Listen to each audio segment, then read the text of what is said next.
Hello दोस्तों, कैसे हो आप लोग। स्वागत है आपका आपके चैनल प्रतिभा शिक्षा में। दोस्तों आज हम लोग यहाँ पर देखने वाले हैं यूपी टेट और सीटेट का बाल विकास एवं शिक्षा शास्त्र। दोस्तों हमने आपको इसका पूरा नोट्स लिखवा दिया है। दोस्तों हमने अपने हाथ से नोट्स लिखकर हमने आपको दिया है। अगर आपने अभी तक नोट्स नहीं लिखा है तो दोस्तों उसका लिंक आपको कमेंट बॉक्स में मिल जाएगा, या फिर दोस्तों आप जाकर प्ले लिस्ट से लिख सकते हो। ओके दोस्तों आज हम लोगों ने आज हम सबको यहाँ पर 30 क्वेश्चंस करना है। हर एक क्वेश्चंस आपका 1 नंबर का होता है। दोस्तों आपको यहाँ पर 30 में से 25 क्वेश्चन दोस्तों करना है। ये दोस्तों आपका रामबाण औषधि है। अगर आपने 25 क्वेश्चन कर लिया दोस्तों, यानी आपका 30 में 30 आपके एग्जाम में फिक्स हो जाएगा। दोस्तों हम लोग यहाँ पर अधिक बात ना करते हुए चलते हैं सीधा अपने क्लास की ओर। अपने क्लास की ओर आने से पहले मैं आपसे एक ही बात कहूँगा कि अगर आपने अभी तक मेरे चैनल को सब्सक्राइब नहीं किया तो सब्सक्राइब कर दीजिए, वीडियो को लाइक करिए प्लस शेयर करिए, ताकि हर क्लास आप तक सबसे पहले पहुँचे। यहाँ पे आपका पहला क्वेश्चन है, अभिप्रेरणा का वर्गीकरण होता है, इसमें आपका कौन सा होगा। दोस्तों अभिप्रेरणा आपका जन्मजात तथा अर्जित अभिप्रेरणा के आधार पर होता है। ठीक है, जन्मजात अभिप्रेरणा में ऐसे अभिप्रेरकों को रखा गया है जो किसी व्यक्ति के जन्म से ही मौजूद रहते हैं। पहले का आपका सी वाला बिल्कुल सही हो जाएगा। अब यहाँ देखते हैं दूसरा क्वेश्चन से, मानसिक स्वास्थ्य एक विज्ञान है। दोस्तों मानसिक स्वास्थ्य एक विज्ञान है, यह किसने कहा है। बस केवल आपको इतना ही पढ़ना है दोस्तों। या किसने कहा है, यह है आपका क्रो एंड क्रो के अनुसार। दोस्तों ये आपको तामझाम पढ़ने की कोई भी आवश्यकता नहीं है। ठीक है, मानसिक स्वास्थ्य एक विज्ञान है, यह आपके क्रो एंड क्रो महोदय ने कहा था। अब यहाँ देखते हैं तीसरा क्वेश्चन है। तीसरा आपका है, निम्न में से कौन सा मत अंतर्दृष्टि द्वारा सीखने की व्याख्या करता है। तीसरा का आपका हो जाएगा डी वाला, गेस्टाल्टवाद। डी आपका बिल्कुल सही हो जाएगा। अब यहाँ हम देखते हैं चौथा क्वेश्चन है, किस मनोवैज्ञानिक ने सीखने की सामग्री के रूप में निरर्थक शब्दों का प्रयोग किया है। चौथे की बात करें तो चौथे में आपका सी वाला बिल्कुल सही हो जाएगा। दोस्तों हम आपको बता दें कि हम ये सब आपको बहुत पहले ही आपके नोट्स में लिखवा दिए हैं। दोस्तों आप लोगों को नोट्स लिखना बहुत ही आवश्यक है। ठीक है, चलिए दोस्तों अब यहाँ देखते हैं पांचवा क्वेश्चन है, एक बालक जिनकी बुद्धि लब्धि 105 है उसे वर्गीकृत किया जाएगा। जिस बालक की बुद्धि लब्धि 105 होती है हम उसको किस ग्रुप में रखेंगे।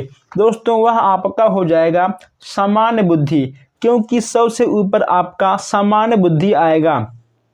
देखिए दोस्तों, अगर किसी भी बालक का 71 यानी 71 से कम है तो वह आएगा जड़ बुद्धि के अंतर्गत। किसके अंतर्गत, वह आएगा जड़ बुद्धि के अंतर्गत।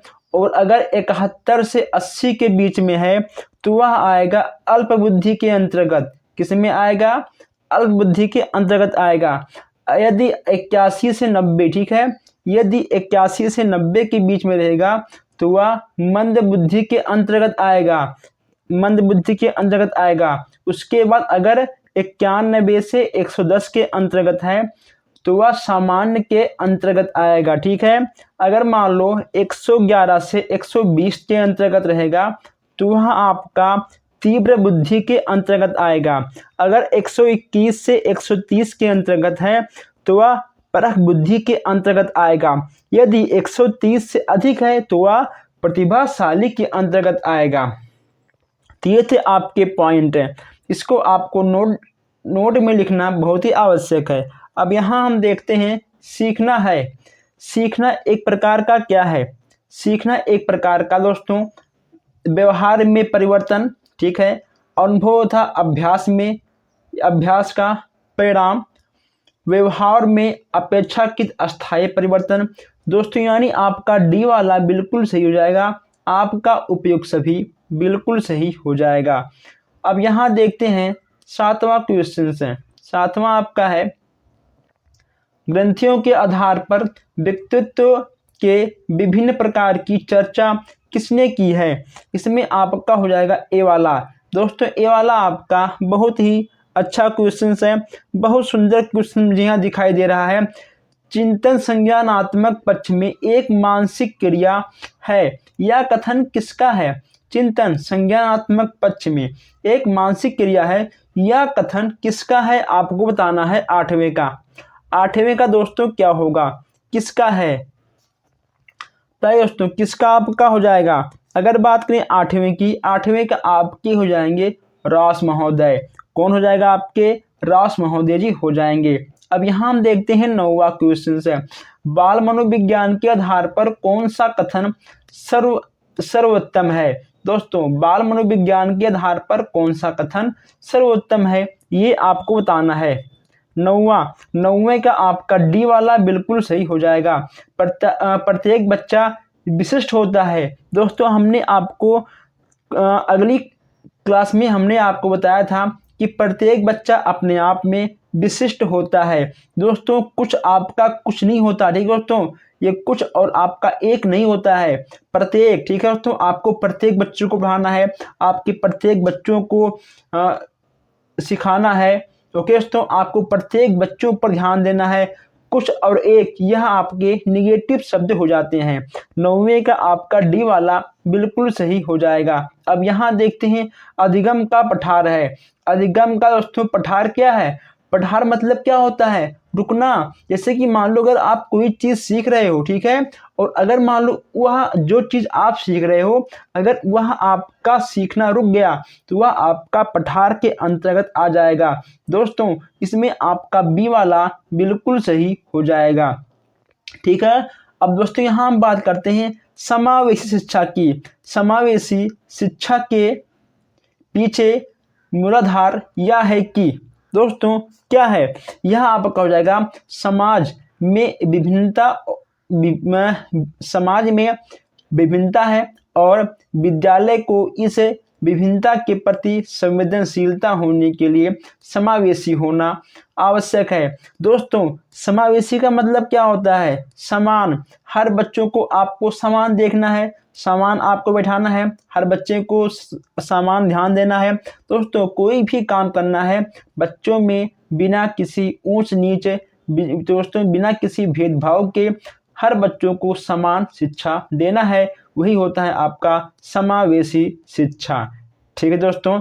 अब यहाँ पे देखिए, यहाँ पे आपका आ गया अलग। दोस्तों अलग क्या होता है? अलग कुछ भी नहीं होता है। ओके दोस्तों।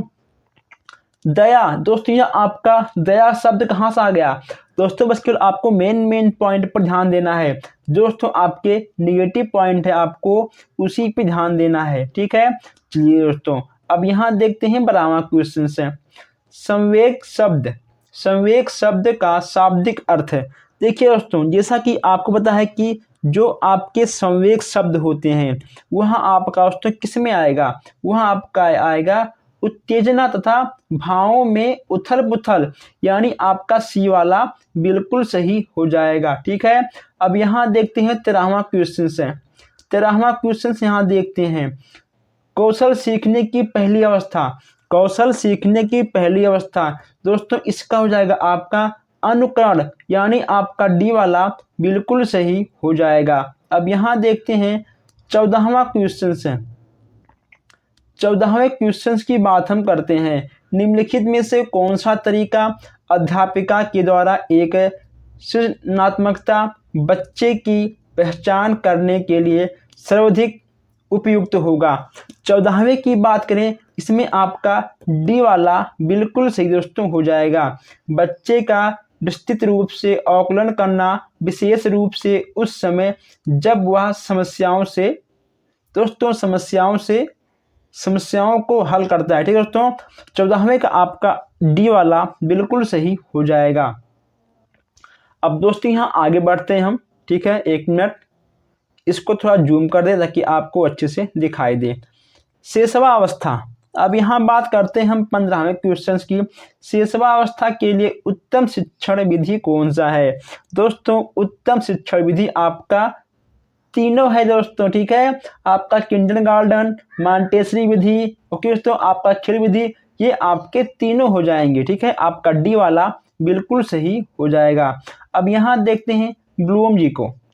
ब्लूम के वर्गीकरण के आधार पर उद्देश्य आधारित प्रश्नों के निर्माण में कौन सा विकल्प असंगत है। दोस्तों 16वीं की बात करें, 16वीं आपका हो जाएगा सी, आत्मानुभूति।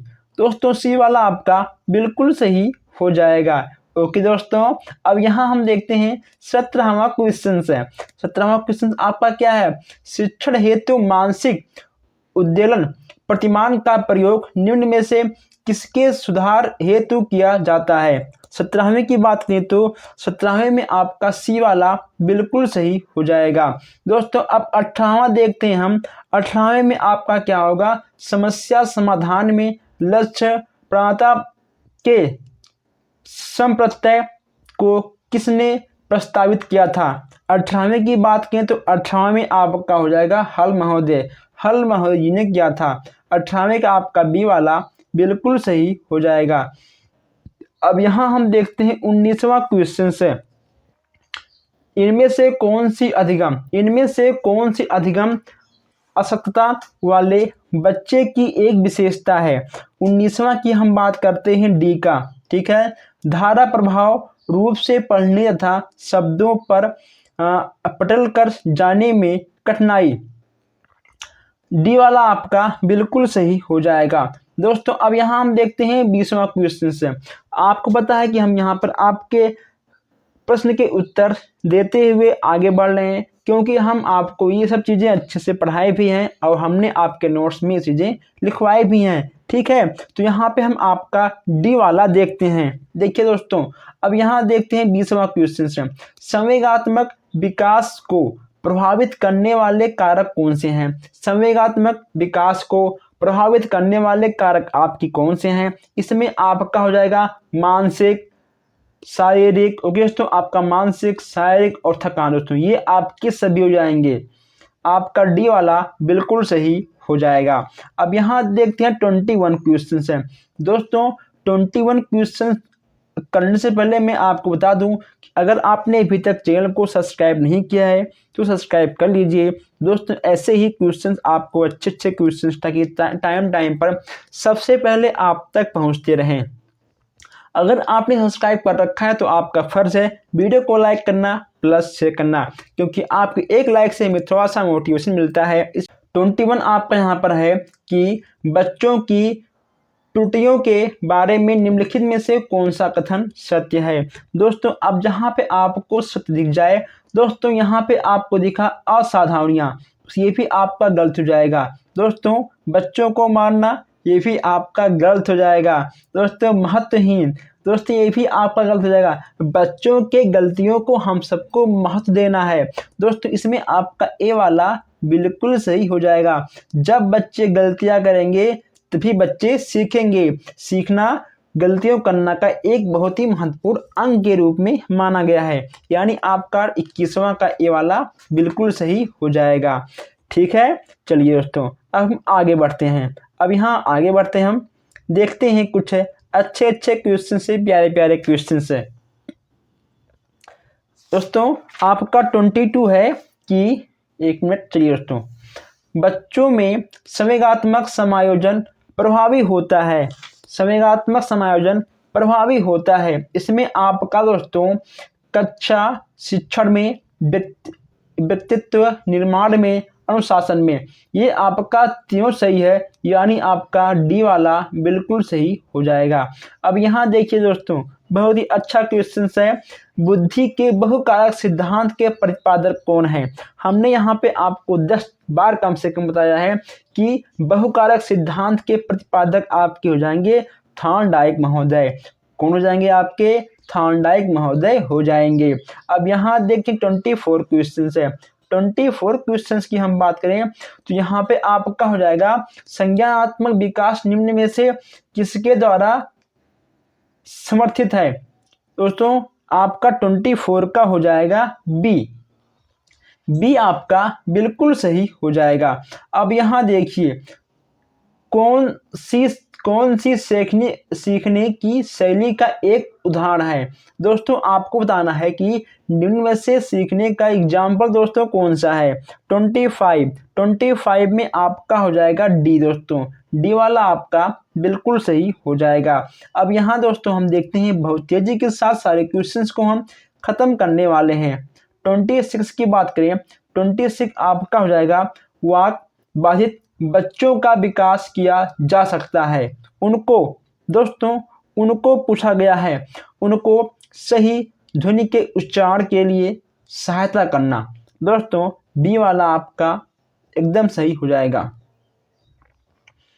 ठीक है दोस्तों, चलिए यहाँ देखिए 27 क्वेश्चन हैं। 27 आपका है निम्न में से कौन सी शब्दावली प्राय अल्पविराम के साथ अंतः बदलाव के साथ इस्तेमाल की जाती है। 27 की बात करें तो 27 में आपका हो जाएगा आवश्यकता, यानी आपका बी वाला बिल्कुल सही हो जाएगा। अब यहाँ देखते हैं 28 क्वेश्चन है।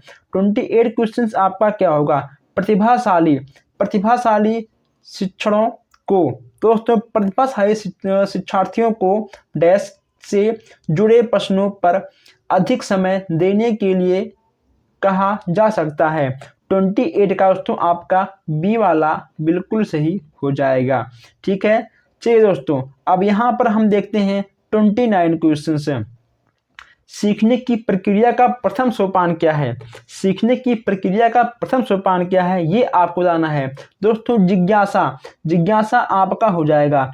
ओके दोस्तों, आपका पाठ पुस्तक पठन रुचि अनुभव ये सब आपका नहीं होगा। ठीक है, जिज्ञासा, अगर आपके अंदर कोई भी चीज़ सीखने का कोई भी चीज़ करने का जिज्ञासा है दोस्तों, अगर आप सेल्फ मोटिवेशन हो तभी आप कुछ कर पाओगे, वरना आप कुछ भी नहीं कर पाओगे। ठीक है दोस्तों, तो जिज्ञासा अगर आपके अंदर है तो सीखने की प्रक्रिया का प्रथम सोपान आपका जिज्ञासा होता है। ओके दोस्तों, रुचि आपका अलग चीज है। ठीक है, जिज्ञासा के बाद तभी आपके अंदर रुचि आएगा। अगर आपके अंदर कुछ भी सीखने का जिज्ञासा होगा ही नहीं तो यानी कि आपका सब कुछ बेकार हो जाएगा। अब यहाँ देखते हैं निम्न में से कौन सा शिक्षण का सूत्र नहीं है। शिक्षण का सूत्र नहीं है, देखिए दोस्तों शिक्षण का सूत्र आपका क्या है, सरल से कठिन की ओर, ज्ञान से ज्ञान की ओर, स्थूल से सूक्ष्म की ओर, पूर्ण से अंश की ओर, अनिश्चित से निश्चित की ओर। ओके दोस्तों, दृश्य से आदर्श की ओर, विशिष्ट से समान की ओर, विश्लेषण से संश्लेषण की ओर। ओके दोस्तों, ये सब आपके शिक्षण के सूत्र के अंतर्गत आएंगे। अब आपको यहाँ ये देखना है कि आपका इनमें से कौन सा नहीं है। दोस्तों आपका निगमन से आगमन की ओर, दोस्तों निगमन से आगमन की ओर ये कोई आपका शिक्षण का सूत्र नहीं है। ठीक है दोस्तों, आपका निगमन से आगमन का और या कोई आपका शिक्षण का सूत्र नहीं होता है। दोस्तों इनकी विधियां हैं। ओके दोस्तों, ये विधियों के अंतर्गत आएंगे निगमन और आगमन। निगमन आप दोस्तों आगमन का उल्टा निगमन होता है और निगमन का उल्टा आपका आगमन होता है। ओके दोस्तों, हमने आपको आगमन निगमन बहुत ही अच्छे से पढ़ाया है नोट्स में। अगर आपने नोट्स नहीं बनाया है तो आप लोग लिख लीजिए नोट्स, उसका लिंक आपको कमेंट बॉक्स में मिल जाएगा। दोस्तों आज हम लोगों ने यहाँ पर 30 क्वेश्चन किए हैं। ठीक है, तो आप बताइए कि आपका 30 क्वेश्चन में से कितने क्वेश्चन सही गए हैं, कमेंट करिए। अगर आपका 30 में से 25 क्वेश्चन सही गए हैं तो फिर आपके लिए बहुत ही अच्छी बात है। अगर आपका कुछ कम है तो आपको थोड़ा सा और पढ़ने की आवश्यकता है। दोस्तों आप लोग वीडियो को लाइक शेयर कमेंट करते रहिएगा। हम मिलते हैं फिर नेक्स्ट क्लास में। धन्यवाद।